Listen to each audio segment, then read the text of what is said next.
सावन के महीने की जो अष्टमी होती है, शिव महापुराण की कथा में और देवी भागवत में वर्णन मिलता है।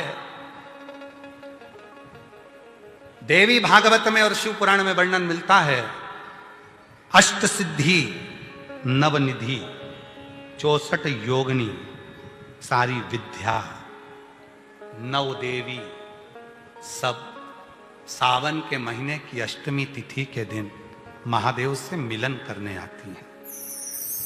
भगवान देवाधिदेव महादेव 11 रुद्र के रूप में, 12 ज्योतिर्लिंग के रूप में, सहस्त्र नामावली के रूप में शिव उनसे मिलते हैं, उनसे मिलते हैं। वो समय होता है प्रदोष का समय, शाम का समय, जब सावन के महीने की अष्टमी तिथि पड़े, चाहे वो उजाले की पड़े चाहे अंधेरे की पड़े, अष्टमी तिथि पड़े, शाम के समय 2 दीपक, एक लंबी बत्ती का एक गोल बत्ती का, शिव के मंदिर में अपनी कामना कर कर, जो बच्चों को अच्छी नौकरी चाहिए या कोई बीमारी का हल चाहिए या धन की कमी है या कोई समस्या है, एक लंबी बत्ती किसके लिए है? जम के बोलो, देवी के लिए। गोल बत्ती किसके लिए है? देव के।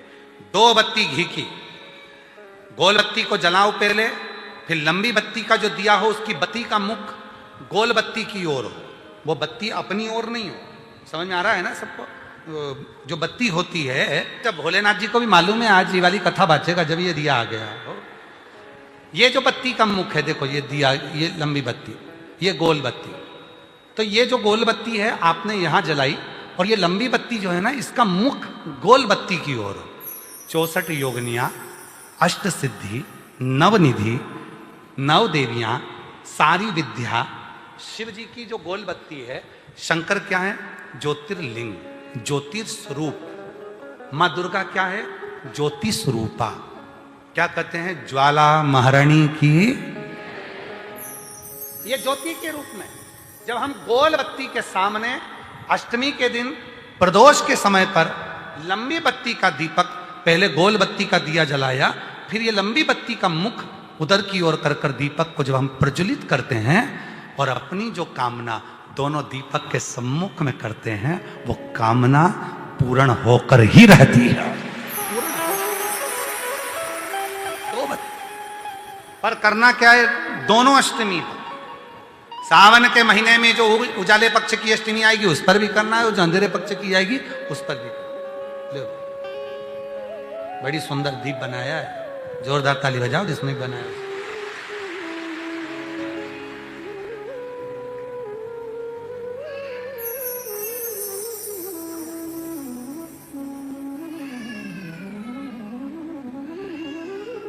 दीप उजाले पक्ष की भी अष्टमी लीजिए और अंधेरे पक्ष की भी अष्टमी लीजिए, कुछ नहीं करना, केवल प्रदोष काल में पहुंच जाओ बाबा देवाधिदेव महादेव के मंदिर में। एक दीपक, दोनों दीपक साथ में रखो, एक दीपक गोल बत्ती का पहले जलाओ, लंबी बत्ती का दीपक का मुख गोल बत्ती की ओर करो, प्रज्वलित करो और बाबा को अपने मन का भाव करो। बाबा को अपने मन का। शमी के 5 पत्ते, बेलपत्री के 5 पत्ते, बेर के 5 पत्ते। क्या क्या चीज है जरा जम के बोलो? शमी के 5 पत्ते, बेर के 5 पत्ते और बेलपत्री के 5 पत्ते। महाराज, श्रावण महीने की दोनों अष्टमियों में से कोई भी अष्टमी, यह भी जरूरी नहीं है कि सोमवार की ही अष्टमी थी। श्रावण महीने की दोनों अष्टमियों में से कोई भी अष्टमी को बेर के पत्ते पर लाल चंदन, बेलपत्री के पत्ते पर पीला चंदन, शमी के पत्र पर केवल कोई चंदन लगाने की जरूरत नहीं, सादा केवल एकदम कुछ भी उसमें लगाकर नहीं, सिंपल। पहले लाल चंदन वाले पत्ते, फिर बेलपत्री के पत्ते, फिर शमी के पत्ते शिवलिंग के ऊपर समर्पित कर कर उसको उठाकर वापस लाकर बेलपत्री के पेड़ के नीचे ही 1 लोटा जल समर्पित कर कर पहले पत्ते चढ़ा देंगे, फिर लोटा भर जल समर्पित कर देंगे। उसी चढ़े हुए पत्तों में से 5 बेलपत्र को लेकर अपने घर जा गया। और अवधूतेश्वर महादेव, कौन से महादेव? अवधूतेश्वर महादेव। ये अवधूतेश्वर महादेव कौन से हैं? आपको कथा में कई बार वर्णन करा गया है। शंकर भगवान को क्रोध आया, ब्रह्मा जी ने क्रोध को लिया, समुद्र में डाला।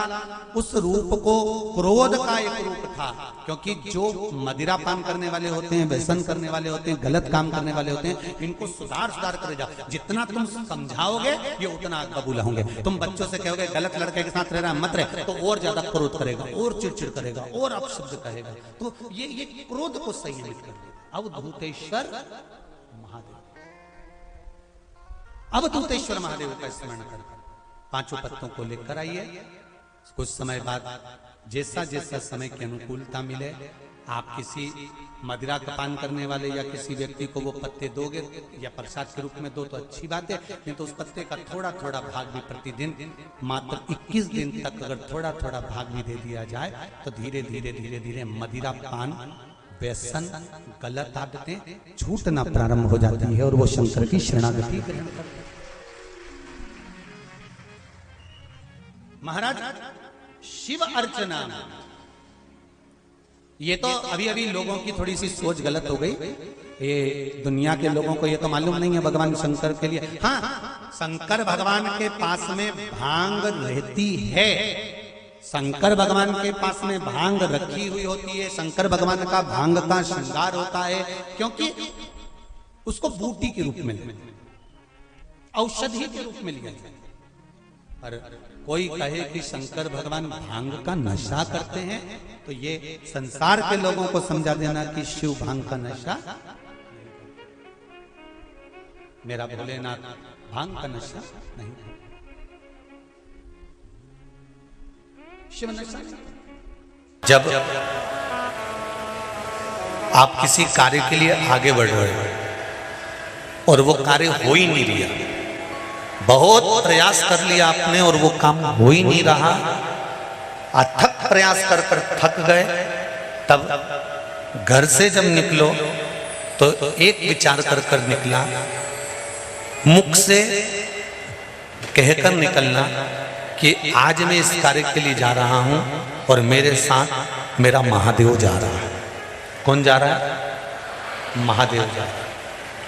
वापिस आओगे, ज्यादा से ज्यादा ये होगा 15 दिन, 20 दिन, 25 दिन, 30 दिन लगेंगे। जो कार्य कर कर आए हो उसका रिजल्ट आपके पक्ष में जरूर आएगा, क्योंकि महादेव को आप साथ लेकर जाते हैं।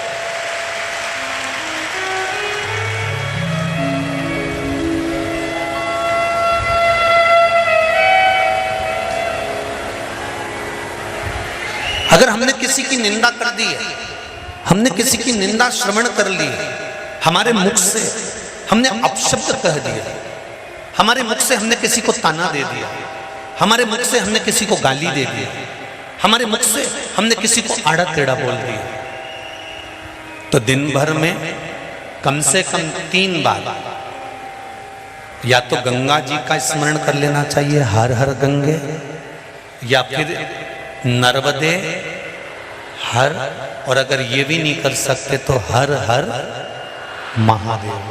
3 बार मात्र स्मरण कर लेने से जीव के मस्तक का जो पाप है वो क्षीण होने लगता है। समाप्त। तीसरे नंबर पर है भोले शंकर।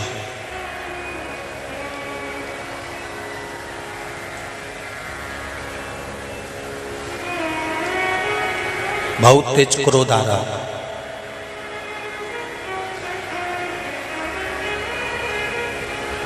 दो निर्णय पर आप बैठे हुए हो।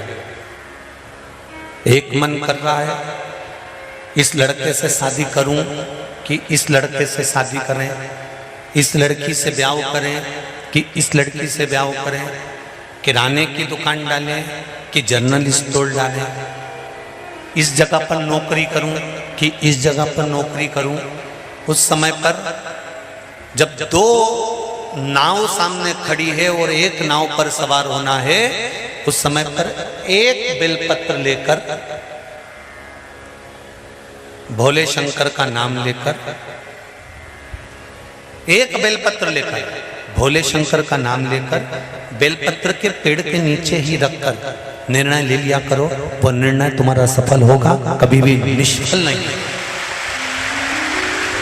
एक बेलपत्र का बल कितना प्रबल है, स्कंद पुराण भी कहती है कि बेलपत्र का एक पत्ता, मात्र केवल एक बेलपत्र का पत्ता हमारे जीवन में सुख प्रकट कर देता है। दुनिया का कितना भी दरिद्र व्यक्ति हो, चाहे दुनिया का कोई व्यक्ति ऐसा हो जिसका कभी व्यापार चलता ही नहीं हो, उसने 50 बार बदल के देख लिए, फैक्ट्री चली नहीं रही, जिस काम को करने के लिए जाते हैं वो काम टल जाता है, आज की जगह कल, कल की जगह परसों, परसों की जगह नरसों, काम होता ही नहीं। बेटा बेटी का संबंध करने जा रहे हैं पर हो ही नहीं रहा।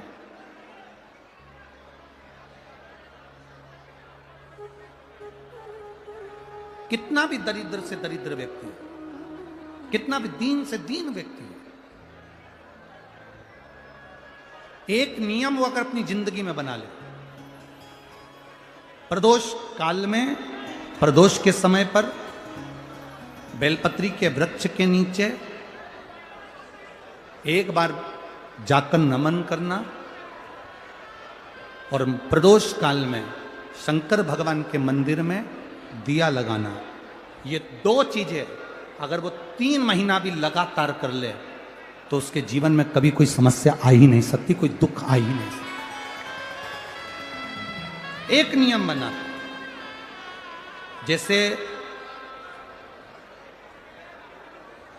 जिस नारी को, जिस पुरुष को, जिस बच्चे को, जिस बड़े को चर्म रोग हो जाता है, चमड़ी सफेद पड़ने लगती है, जब चमड़ी सफेद पड़ने लगती है, चर्म रोग जैसा जब हो जाता है या चर्म रोग उसको घेरने लगता है, चमड़ी जब सफेद पड़ने लगे या चमड़ी काली पड़ने लगे या चर्म रोग सोराइसिस जैसी बीमारी तक के लिए है हमारा,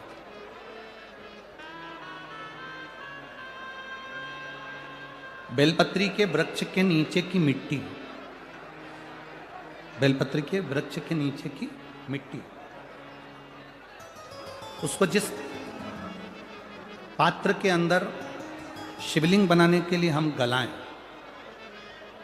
जिस पात्र के अंदर हम शिवलिंग बनाने के लिए उसको गलाएं और शिवलिंग का निर्माण कर कर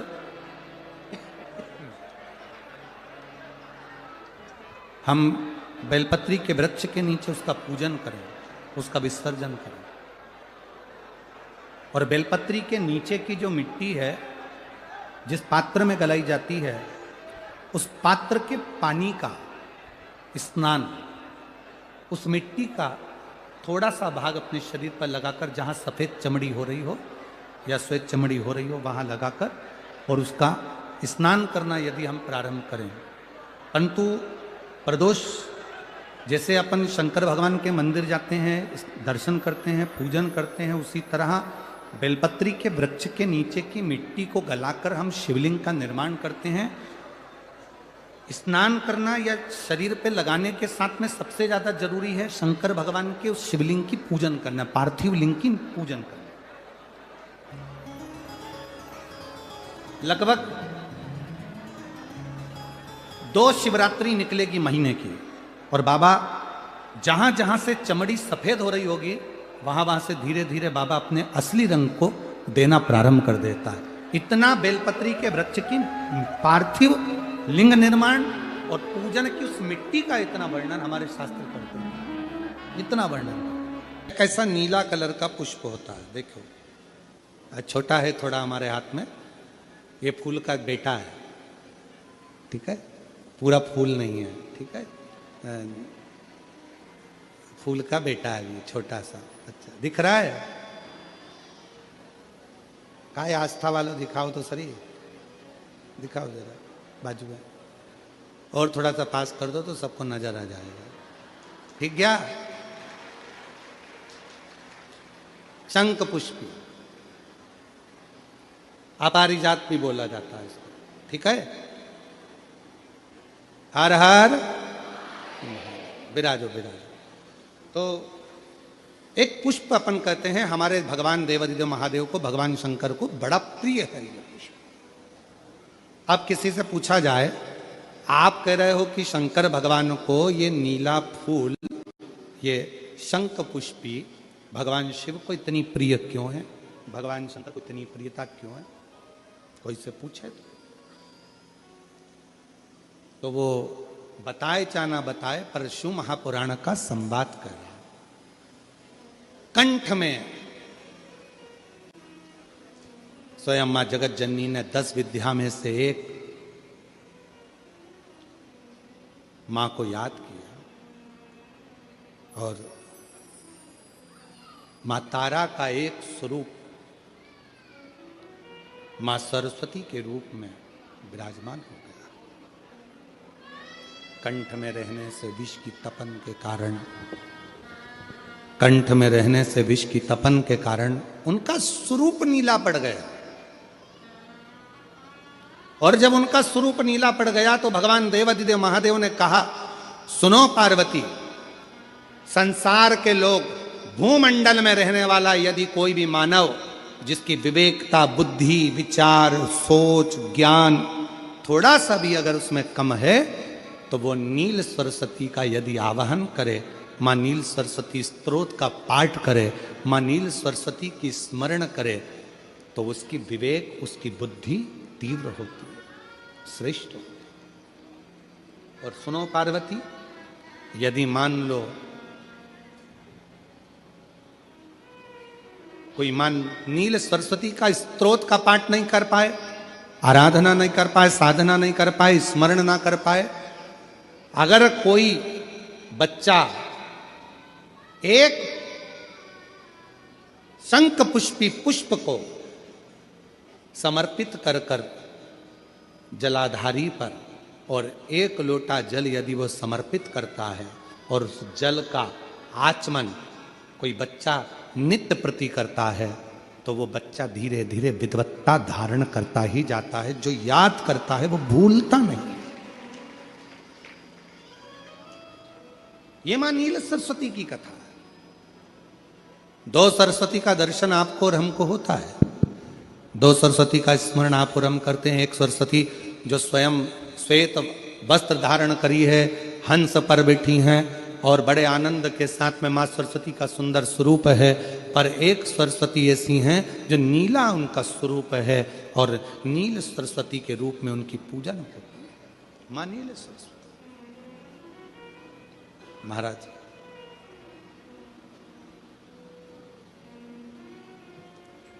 जैसे कोई कोई बच्चे ऐसे होते हैं कि जन्म लेने के बाद में उनकी राल टपकती रहती है, विद्वान नहीं हो पाते, पलंग पर पड़े रहते हैं, पांव हाथ काम नहीं करते हैं, और डॉक्टरों का इलाज चलता रहता है, पर वो रिटर्न नहीं आ रहा है।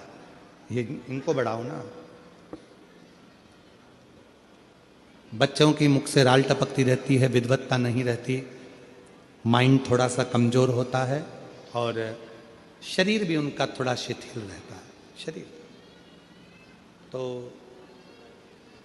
कई लोग कह देते हैं कि ये बच्चा थोड़ा जल्दी जन्म ले लिया, इसलिए ऐसा हो गया, प्रीमेच्योर हो गया, ऐसा हो गया, वैसा हो गया। दवाइयाँ भी चलती हैं, इलाज भी चलता है, पर उसका कोई लाभ नहीं मिल पाता, और वो बच्चा पलंग पर पड़ा रहता है, राल टपकती रहती है, बुद्धि काम नहीं करती। छोटे छोटे, भले वो 20 साल का हो गया, पर 8-10 साल के बच्चों जैसी उसमें विवेकता होती है, बुद्धि होती है। मेरा निवेदन है उन माताओं से, थोड़ी मेहनत आपको करना पड़ेगी उस बच्चे के लिए। अष्टमी, नवमी और चतुर्दशी 3 तिथियां पकड़ कर रखना। कौन कौन सी? जम के बोलो। अष्टमी, नवमी, चतुर्दशी। ये 3 तिथियां ऐसी हैं, चतुर्दशी अमावस्या की भी और चतुर्दशी पूर्णिमा की। अष्टमी नवमी अमावस्या की भी और अष्टमी नवमी पूर्णिमा की। ये वो तिथियां हैं जिन तिथियों में मां नील सरस्वती का स्तोत्र का पाठ कर कर एक शंख पुष्पी पुष्प एक अपारिजात का पुष्प जलाधारी पर रखकर 7 बार अगर जल का पात्र से जल चढ़ाया जाए और उसी जल को कटोरी में झेल लिया जाए, उस जल को 3 दिन तक लगातार यदि सुबह दोपहर शाम रोज उस बच्चे को देना चालू करिए, उसके हाथ पैर भी काम करना प्रारंभ करेंगे, उसकी बुद्धि भी काम करना प्रारंभ करेगी। जो वो पलंग पर पड़े पड़े राल टपकाता रहता है, उसको लोग कहते हैं कि 18 साल का हो गया और दिमाग केवल 10 साल का है, 5 साल का है, उसमें धीरे धीरे बुद्धि प्रबल होना प्रारंभ हो जाएगी और वो भी एक दिन कार्य करना प्रारंभ कर देगा। जिसको प्रीमेच्योर बच्चे भी कहते हैं। लोग कहते हैं ये बच्चा जल्दी हो गया था, ये बच्चा बीमार पड़ गया था, बचपन में इसको कोई इंजेक्शन ऐसा लग गया था, बचपन में ऐसा हो गया था, बचपन में वैसा हो गया था, गर्भाशय का जल उसके मुख में चले गया था, तो ये बच्चे की ऐसी गति हो रही है। उस बच्चे के लिए अगर आपके आसपास के क्षेत्र में भी कोई बच्चा ऐसा है तो उसको मां नील सरस्वती का स्मरण जरूर कराएं। और अगर आप लोगों के पास में मां नील सरस्वती का स्त्रोत का पाठ ना मिले तो प्रयास करिएगा, मोबाइल पर सर्च कर मां नील सरस्वती का स्त्रोत भी निकाल सकते हो। बाजार में से गीता प्रेस गोरखपुर की किताब में भी ला सकते हो, पढ़ भी सकते हो, घर में उसका स्त्रोत का पाठ भी कर सकते हो। मां नील सरस्वती स्त्रोत का स्मरण और बड़े भाव के साथ करें स्मरण। और कोई कोई माताएं कह देती हैं, कोई बच्चा कह देता है मम्मी मुझे याद नहीं होता, याद करता हूं परीक्षा हॉल में जाकर भूल जाता हूं, मैं कुछ पढ़ता हूं बाद में जाके भूल जाता हूं, स्मरण में नहीं रहता। तो उनसे भी निवेदन है, आप मां नील पाठ नहीं पढ़ सकते, स्तोत्र नहीं कर सकते, संस्कृत में नहीं पढ़ सकते, तो मां नील सरस्वती के नाम से अष्टमी, नवमी और चतुर्दशी के दिन एक शंख पुष्पी पुष्प को, नीला कलर का जो फूल होता है बेल में लगा होता है, जो शिव जी को अति प्रिय होता है, उस पुष्प को आप जलाधारी पर रख दीजिए। जलाधारी जानते हो ना सब लोग, शिवलिंग पर नहीं, जलाधारी पर रख दीजिए और जल चढ़ाना 7 बार प्रारंभ करिए। बाबा देव अधिदेव महादेव आपको याददाश्तता में प्रवर करेगा। परीक्षा हॉल में जितना तुम याद कर कर गए हो, अच्छी मेहनत कर कर गए हो, तो भूलोगे नहीं, तुम्हारी बुद्धि तीव्र होती चली जाएगी, प्रबल होती चली।